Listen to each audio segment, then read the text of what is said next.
Saya ke Pak Menteri dulu ya, izin. Pak Menteri, ini usulan dari siapa sebenarnya perpanjangan masa jabatan kepala desa, Pak Menteri? Pertama, Assalamualaikum warahmatullahi wabarakatuh. Mas Waalaikumsalam. Doli, Mas Arman yang saya banggakan, Mbak Liviana. Jadi ceritanya kalau dirunut dari ke belakang itu memang cukup panjang sebenarnya. Akhir 2021 itu ada diskusi-diskusi di desa yang dimulai dari kegelisahan atas kondisi desa pasca Pilkades. Sebagaimana kita semua maklum bahwa asas pengaturan desa itu kan ada 13, Mbak. Asas rekognisi, pengakuan terhadap hak asal-usul, asas subsidiaritas, asas kebersamaan, kegotong royongan, kekeluargaan, musyawarah, demokrasi, kemandirian, sampai pada keberlanjutan.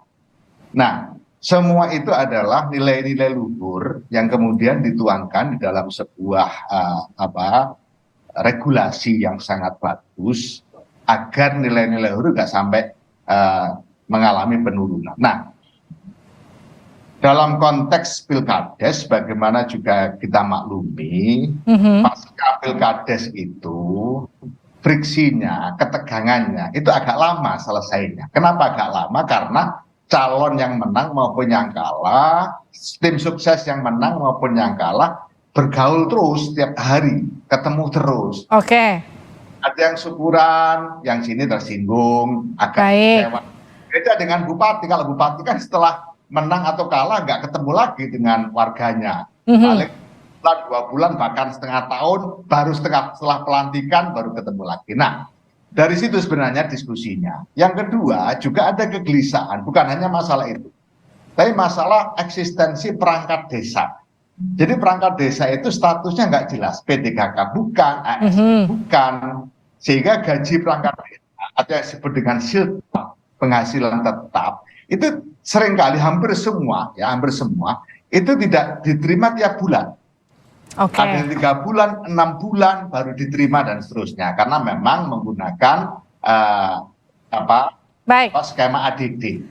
Nah, begitu juga terkait dengan penguatan masyarakat di dalam keterlibatan perencanaan, pelaksanaan dan pembangunan.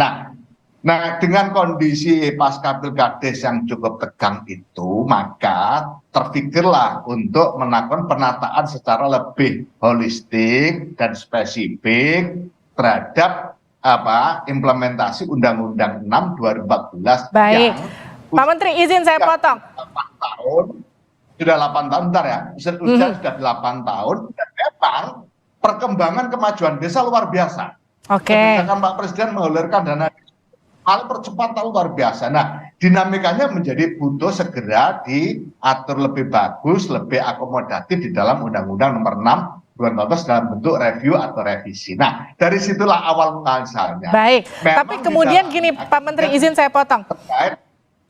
Ketika misalnya pun harus revisi undang-undang, apakah kemudian harus menaikkan atau menambahkan masa jabatan kepala desa? Lalu kemudian ini usulannya muncul dari kepala desa atau dari pemerintah sebetulnya Pak Menteri? Betul, inilah kemudian ya termasuk di dalamnya bicara tentang masa jabatan kepala desa. Ya. Jadi semua revisi totalitas asalnya makro, kemudian yang seksi kan urusan peningkatan masa jabatan kepala desa dari menjadi. Malah awalnya 10 tahun, Mbak, bukan 9 tahun. Nah, saya mendampingi diskusi-diskusi itu, saya bilang kalau 10 tahun berarti kalau 2 periode 20 tahun. Ini agak krusial nanti bisa berhadapan dengan warga masyarakat karena jadi ini idenya dari pemerintah, Pak Menteri. 18 tahun. Ya. Ide perpanjangan masa jabatan ini dari pemerintah? Bukan. Jadi saya belum selesai ceritanya. Nah, kemudian ada asosiasi yang namanya Papdesi. Nah, dia melaksanakan rakernas 3-6 Juni itu merekomendasikan, dan itu mulai bergulir.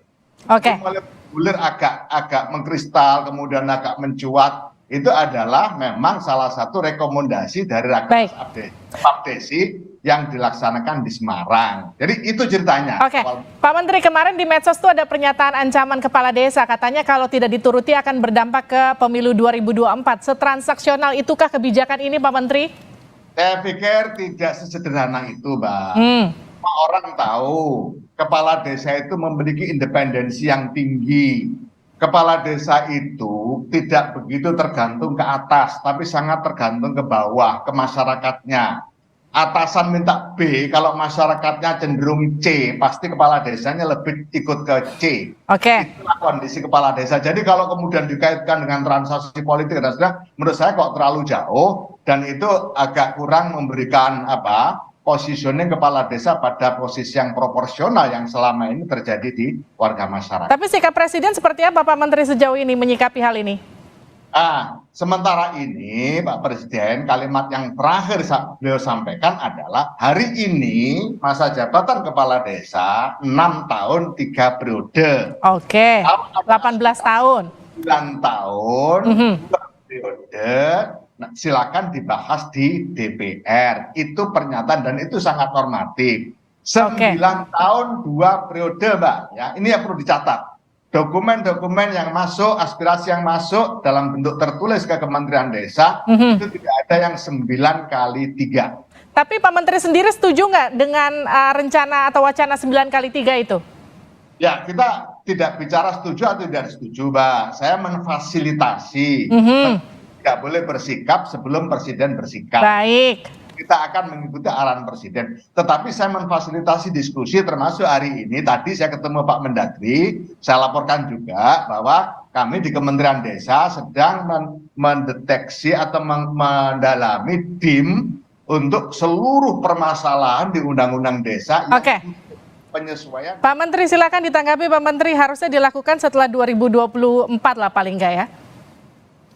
Ya, jadi ini kan masih dinamis memang, masih sangat dinamis. Kita juga sedang melakukan pendalaman atas, tadi saya sampaikan, atas berbagai hal yang seharusnya disesuaikan dengan kondisi objektif. Betul disampaikan Mas Arman tadi, percepatan pembangunan di desa luar biasa. 2024 seharusnya targetkan desa mandiri itu 5.000.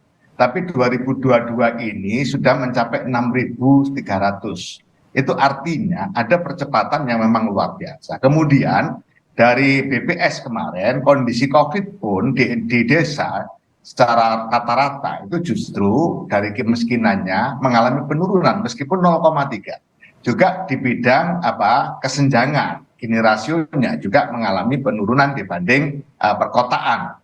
Meskipun jumlah warga miskin, prosentase kemiskinan di desa memang lebih tinggi daripada kemiskinan di kota. Karena memang penduduk Indonesia itu yang berdomisili di desa itu 74%. Kewilayahan di bawah pemerintahan desa itu sampai 91%.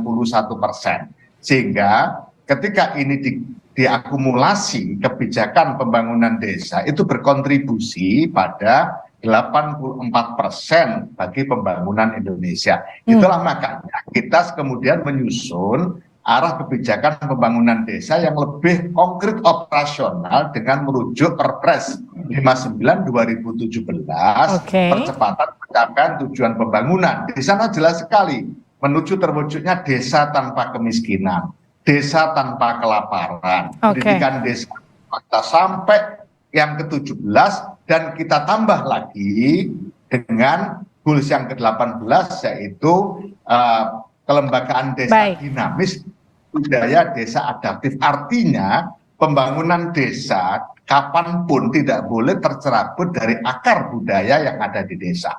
Itu yang kemudian sekarang terus kita konsolidasi agar seluruh warga masyarakat dan utamanya perangkat desa, pemerintah desa mengkonsolidasi jelas APBDes-nya itu jelas. Ini APBDes tahun ini dibawa kemana. Berikutnya yang juga perlu saya tekankan bahwa transparansi di dalam pemerintahan yang di level kita itu amat sangat transparan. Mulai dari rencana kerja pembangunan desa, penyusunan APBDes, tidak hanya melibatkan BPD, kalau di kabupaten kan hanya melibatkan DPRD dan eksekutif. Kalau di desa melibatkan warga miskin, kelompok marginal, Baik, Pak Menteri. tokoh dan seterusnya. Kemudian setelah APBD selesai, masih di tempat-tempat strategis sehingga seluruh warga masyarakat bisa melihat kondisi konstruksi APBD dalam setiap tahun.